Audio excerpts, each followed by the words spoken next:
nuovo capitolo della fisica deve a Fermi impostazioni fondamentali. In questa scuola di Varennes, gruppi di studiosi di una decina di paesi hanno una opportunità di apprendere nuovi risultati scientifici difficilmente accessibili altrimenti. Il grande fisico studiava ora i mesoni. Anche la bomba al cobalto, il più poderoso strumento contro i tumori, deriva dalle scoperte di Fermi.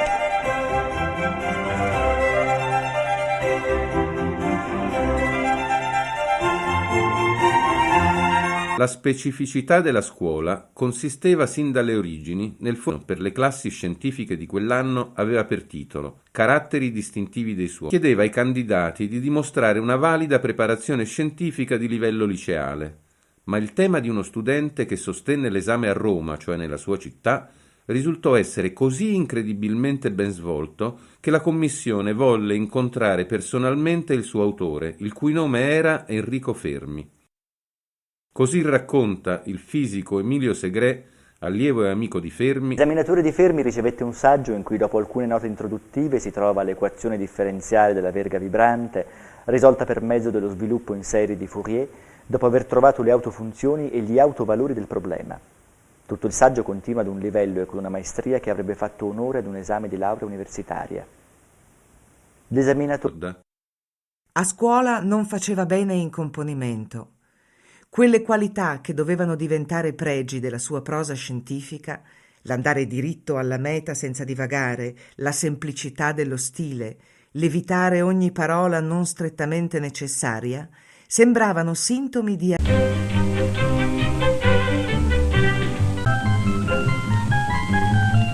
After a lecture itself. In December, Enrico Fermi was called to an impressive ceremony in Stockholm, Sweden.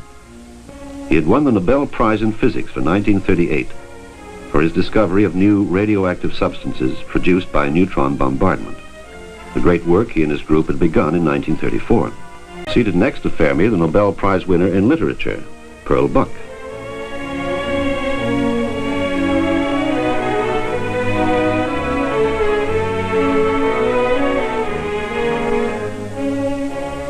As he was receiving his prize from King Gustav, few suspected that Fermi had quietly arranged to begin a new life. He had his family with him, and they would all go on to the United States.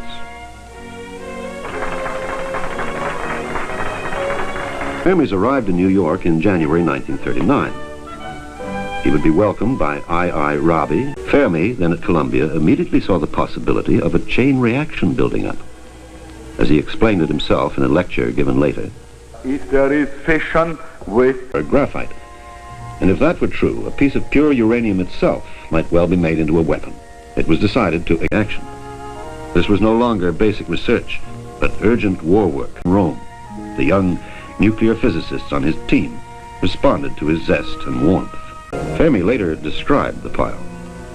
Dr. Conant at Cambridge. The Italian navigator has just landed in the New World. Energy was potentially capable also of peaceful applications. One of them is the possibility of producing large-scale amounts of energy with a fuel of very little weight. This feature could make atomic energy useful in some situations in which ordinary fuels might not be practical. Also, the reaction produces as byproducts huge amounts of radioactive substances. They can be used for all sorts of purposes in physics, chemistry, and especially in medicine. Never worked a power lawnmower, and I had just gotten this power lawnmower, and he was out at the house and he saw it, wanted to see how it worked and wanted to do it. Whereupon he cut my lawn, which I think was a tremendous honor to have your professor cut your lawn. In the summer vacations, he returned to the New Mexico mountains near Los Alamos. Again, he organized hikes and trips with his colleagues and their families, always combining friendship and talk about physics as he had done with his students in Rome a generation before. One of his frequent companions was Norman Knockjeeb. He rather enjoyed stirring a pot of beans and cooking bacon. And perhaps he didn't do this at home, that I don't know, but he liked to make breakfast in the morning on these camping trips.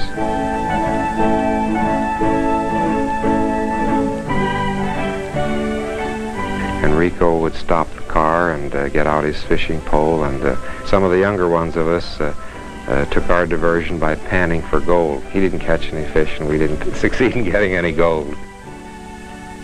His science filled his days, in the lecture room and in informal conversation with his friends and colleagues.